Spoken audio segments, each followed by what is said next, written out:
नमस्कार किसान भाइयों, आज हम लोग जानेंगे विल्ट के बारे में।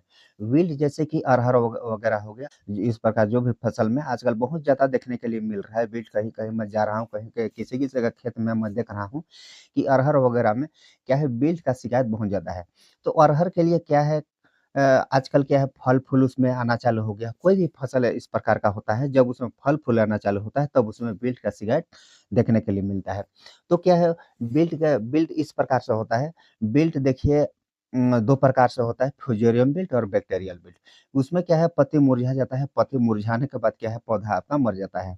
अब वो भी तुरंत नहीं मरता है, क्या है 2-4 दिन उसका चक्र चलता है, आज मुरझाया, दिन में मुरझा गया, दिन में आपको मुरझा हुआ दिखेगा, शाम के समय में फिर वही ताज़ा दिखेगा, फिर दिन में फिर मुरझा जाएगा, फिर शाम के समय में फिर वही ताज़ा दिखेगा।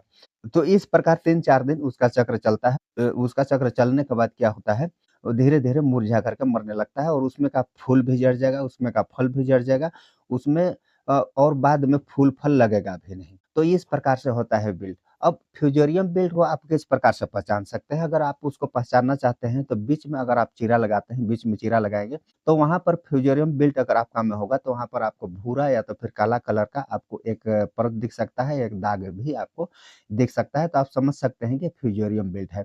तो फ्यूजेरियम विल्ट देखिए फंगस के कारण होता है और बैक्टीरियल विल्ट ये क्या है, बैक्टीरिया के कारण होता है। तो बैक्टीरियल विल्ट पहचानने के लिए जब आप वहाँ पर काटते हैं या तो फिर बीच में ऐसे चीरा लगाते हैं, तो उसमें आपको एक सफ़ेद द्रव आपको दिख सकता है या तो फिर पीला आपको द्रव दिख सकता है, तो ये क्या होता है, ये बैक्टीरियल विल्ट होता है।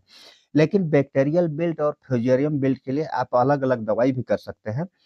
और फ्यूजेरियम बिल्ट के लिए क्या है कि आपको कोई फंगिसाइड का आप प्रयोग करते हैं तो उसमें कंट्रोल हो सकता है और बैक्टीरियल बिल्ट के लिए क्या है, आपको कोई बैक्टीरिसाइड का यूज़ करते हैं तो उसमें बैक्टीरियल बिल्ट कंट्रोल हो सकता है। लेकिन हम जानते हैं, ये हमको देखने में आज तक में मिला है, फंगिसाइड और बैक्टीरिसाइड दोनों को मिक्स करके जो आपस में जो कॉम्बिनेशन बनता है, उसको हम लोग अगर उसमें प्रयोग करते हैं, उसमें उसका हम लोग यूज़ करते हैं तो उसमें बहुत अच्छा रिज़ल्ट आज तक देखने के लिए मिला है।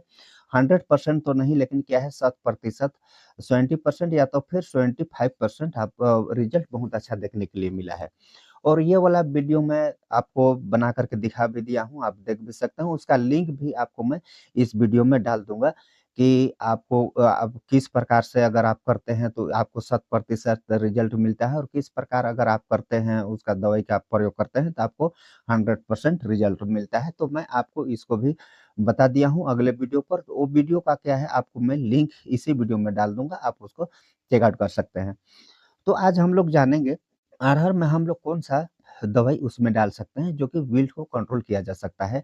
अगर इस बार आपका विल्ट कंट्रोल नहीं होगा तो अगले बार आप इस वीडियो को अगर आप देखे रहते हैं, अच्छे से अगर आप देखे रहते हैं, फिर तो क्या है, अगले बार इससे आप अपने आप को सुरक्षित कर सकते हैं, अपने फसल को आप सुरक्षित कर सकते हैं।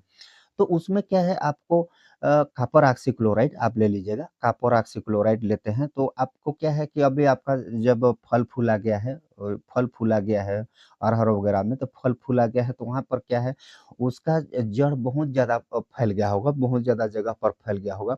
तो उसका जड़ अगर हम लोग दवाई भी डालते हैं तो उसका पेड़ के नीचे डालेंगे, पौधा के नीचे डालेंगे, तो पूरा जड़ में तो नहीं जाएगा। तो इसलिए क्या है, उसको जब आप लगाते हैं, जब आपका पौधा इतना ऊँचा-ऊँचा हो जाता है, तब आपका जड़ इतना-इतना गया होता है। इतना-इतना मतलब कि कुछ इतना-इतना लंबा गया होगा। तो उस टाइम में जैसे कि आपको 30 दिन 20 दिन या तो फिर 30 दिन करीबन में आपको क्या है, उसमें कॉपर ऑक्सीक्लोराइड प्लस उसमें कोई भी बैक्टीरिसाइड, आपका प्लांटोमेसिन हो गया, स्टेरोप्रोसाइक्लिन हो गया या तो फिर कासुगामाइसिन हो गया। ये तीनों में किसी एक को आप कॉपर ऑक्सीक्लोराइड में मिला करके आप वहाँ पर ड्रिंचिंग करते हैं या तो फिर आप एक गिलास वगैरह में या तो फिर कोई भी बर्तन में आप थोड़ा-थोड़ा करके वहाँ पर डालते हैं, उसका जड़ में डालते हैं, तो आपको क्या है, आगे चल के विल्ट देखने के लिए नहीं मिलेगा। जब आपका फल, जैसे कि आजकल फल फूल रहा है, उस टाइम में अगर वहाँ पर कुछ दवाई का अगर प्रयोग करेंगे तो आपको ये आपको ख़ास अंतर नहीं देखने को के लिए मिलेगा।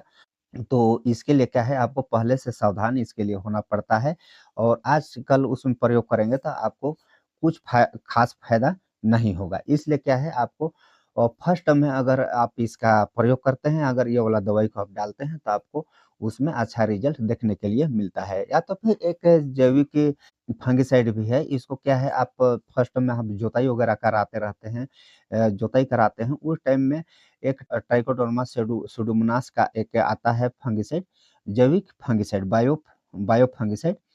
तो इसको क्या है आपको बालू वगैरह में या तो फिर मिट्टी में आपको मिला करके इसका बुआई करके आप इसका जोताई करा सकते हैं। बस उसमें क्या है नमी होना चाहिए। इसको क्या है ट्राइकोडर्मा सुडोमोनास 1 किलोग्राम प्रति एकड़ आप इसका बुआई करके करते हैं तो आपको क्या है इसमें विल्ट से संबंधित जो भी बीमारी होगा उससे आपको छुटकारा मिल सकता है।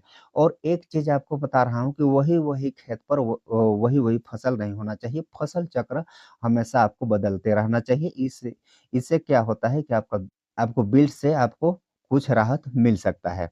तो साथियों ये वीडियो आपको कैसा लगा? एक कमेंट में ज़रूर बताइएगा और अभी भी आपने चैनल को सब्सक्राइब नहीं किए हैं तो चैनल को सब्सक्राइब कर लीजिएगा और अपने किसान सहपाठी भाइयों को वीडियो ज़रूर शेयर कीजिएगा। फिर मिलते हैं किसी नेक्स्ट वीडियो में, किसी नेक्स्ट टॉपिक में, तब तक के लिए बाय। जय हिंद।